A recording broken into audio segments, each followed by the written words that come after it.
Hello and welcome back to the channel. We're back with a video. It's been a quiet minute since I've uploaded. I've been riding my bike a lot and training a lot, and yeah, now we're back with one. You might have seen on my Instagram already, and as you can tell by the thumbnail, there's a new bike in the works, and I'm very excited to swing my leg over this thing eventually.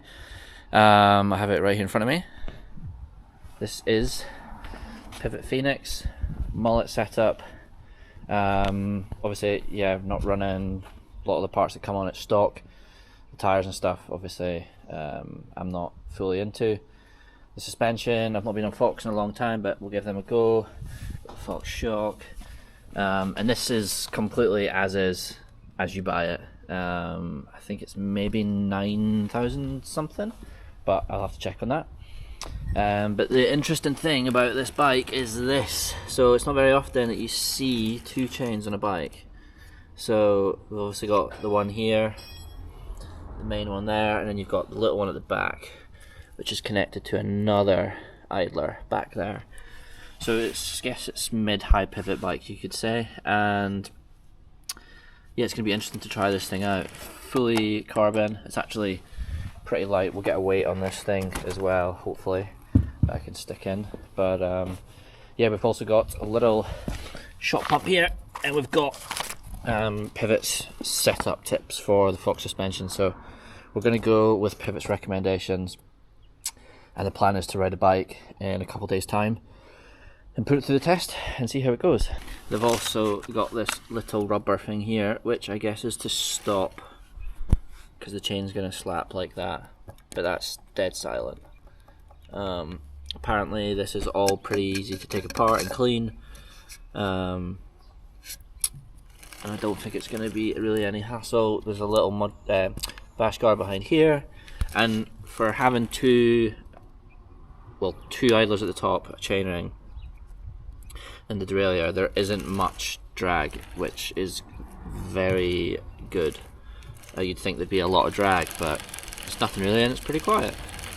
210mm of rear travel, 203 up front on the big Fox bouncers, and this is a size medium, so an S2, and I think they do S1, 2, 3, and 4, if I'm correct. So yeah, we're going to give this thing a whirl on the downhill tracks on Saturday, but we're going to get it roughly set up and go off Pivot's recommendations, which is going to be kind of interesting to see if it'll work out or not, and that's the whole point of doing this bike test / review. So we'll get them punched in and see how it feels. Right. I'll send you a screenshot. Yeah. So there's the exact bike build there. This is off Peter's phone. Works at Red and Elephant. The frame comes in at 5.1 kilograms, and the full bike is between 16 and 16.3 kilograms, depending on the spec, which is on the lighter side for a full bike. Yeah, so this is a pretty damn light downhill bike. I'd say it's very similar to my Santa Cruz. Same weight, if not possibly lighter, and I think this is the first high pivot, mid pivot downhill bike that I'll have ever ridden before. So we're going to set the forks to 76 psi, Yeah, and see how that feels. I weigh between, on a good day, like 81 kilograms. On a bad day, we're like maybe 84-ish, 85. So we're just going to punch these in, and I'm going to see how it feels, but I feel like I'm always going to need more pressure in the fork because of the speed that I want to be riding at, and putting the bike through. So that may change on Saturday when we ride the bike, but what's in it right now? 75.5. Damn, so bang on. we're already pretty much there. Put a little tiny bit more in, 75s. Should we put more in? Just 76. And go start with 76. Yeah. That's what they recommend, so we'll go with that. And then see how that feels. So I guess the whole point of having the bike set up and going by these notes that Pivot give you is to get as close to the best and optimum setup that you can get, so that the bike is going to ride and perform the best it possibly can. They're obviously giving you these setup tips for a reason, and it's all to work so that everything works together and that the bike works the best it possibly can. So let me sit my fat ass on the bike. Yeah, I Do it now. I'm going to bottom it out. Right.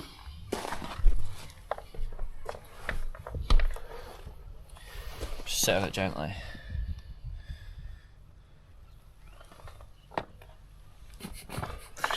And then it's like the.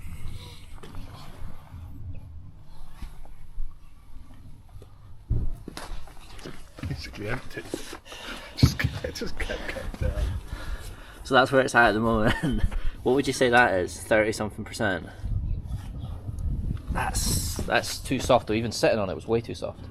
Yeah, I reckon it's 22 mil, but if we're measuring this, I reckon that's more than 22 mil, but under 25. So we're at 207 psi, and me just sitting on it casually. That's where it's at, which says it's what 24. Did I say 24.5% mil? So mil, it's yeah. Like 35% sag or something. It's too much, I think. You want to go like 200 and 215 or something?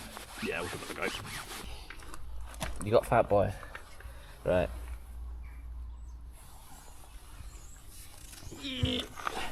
That's better. Is it? A smidge. Let me have a bounce around on it. It's way too soft. Well, this is the thing. Even just when you were sitting on it. I'll have a bounce on it. We'll take this off, and yeah, it just feels like even like this.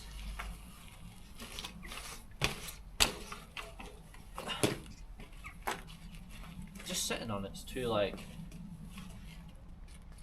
I'm using more than quarter of the travel, right? I think.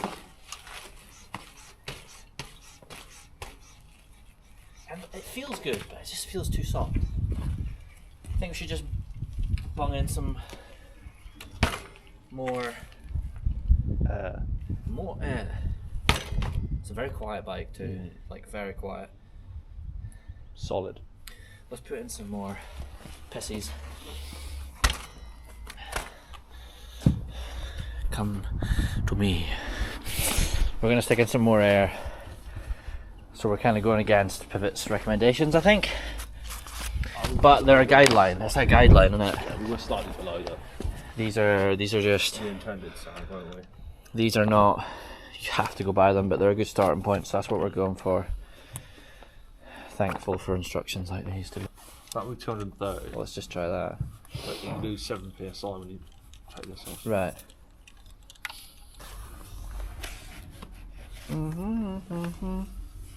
Carefully come off. Oh, that's more like it. Loads better. Yeah. That's a little bit less than last time. So that looks good to me. That's where I would normally start. This is, yeah, definitely on the smaller side for me, but well, that feels better actually. Yeah. Is that the recommended settings? No. Just off. These, so yeah, what we've just done is just off what Pivot recommend. It's like 28 mil sag. Yeah. Okay. 28% sag, I reckon. Right. Okay. 28%. So we're about 28% sag instead of 30. It's all internal. It's all internal rooted, isn't it? The bike. Yeah. Yeah. Yeah. So this is all tight and neat.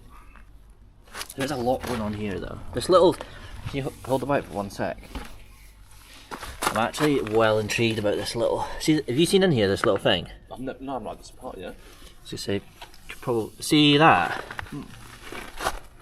That little thing. Oh yeah. It's tiny, and I kind of think that's quite intriguing. It's like a little bar linkage, tiny little thing that moves when the suspension bounces. I'm gonna give it a wee bounce, show it. Yeah. Pretty cool that, it's tiny.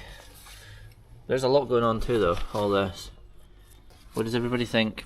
What's your thoughts as well on the half split colour? Like it? Or would you rather it was all one colour, personally? Personally, all one colour. Yeah. But I like the black and gold because it's. The black, yeah, so they do this Bling. one, and then they do a black and gold one. But imagine this in all red, it would look beautiful. Or in this colour. So we're just closing everything, all the compression, which is closed as clockwise. 2 clicks, 3, 4. 4 clicks off high speed compression, and then Low speed was 10. we're doing 10 clicks off God, my fingers are numb. 10 clicks of low speed compression. So 1, 2, 3, 4, 5, 6, 7, 8, 9, 10. And then the rebound, high speed rebound. High speed was 6. 1, 2, 3, 4, 5, 6. And then low speed was 7.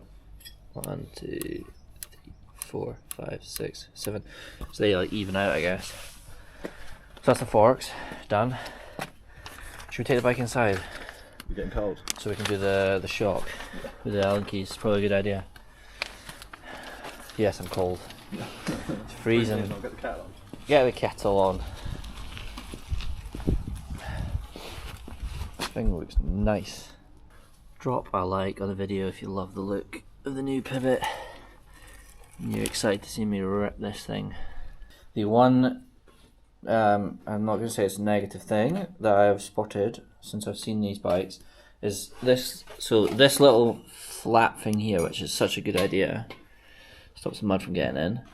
But the thing on top here doesn't seem to like adhesively stick very well to the frame. It's already come off, like you can see there. So I don't know how you would get that to stick better. But that's not a negative thing, that's just criticism. But all in all, pretty damn good. It's a nice bike. Yeah. So 3 clicks. 3 clicks, low speed rebound. 4 to 6. I've done 4, so I'll just go with 4. What's low speed? 6 to 8. 6 to 8. Okay. Let's do 6. 1, 2, 6. And then 4 to 5 on the high speed. 4 to 5 on high speed. 1, 2, 3, 4. Bosh. I think that's it set up, ready to go. So I have not read too much massively on this, but one question that I have and someone can answer it in the comments that I've seen is, what is the deal with chainring size? Someone did say, can you get a bigger chainring? Because that chainring is quite small. But that is a question that I have to ask. Do you know what I mean? Or no? Bet you're like, no. But that's a tiny chainring. So someone was like, can you run like a bigger chainring if you want? Is there an option to do that? Doesn't look like you could because there isn't much space in there between all the jockey wheels and idlers. But if someone can let me know in the comments, that would be helpful. This bike too, you don't really see many of them about because they've only sort of just come out recently. But this bike's been like not built. It's been tested by like Bernard Kerr and his whole team for the last 2 years, I think. And they've been racing on like prototype ones with like lugs and stuff. Obviously, one of them didn't go down very well, but they've since sorted that, and that's just how things go with when you're doing a prototype bike.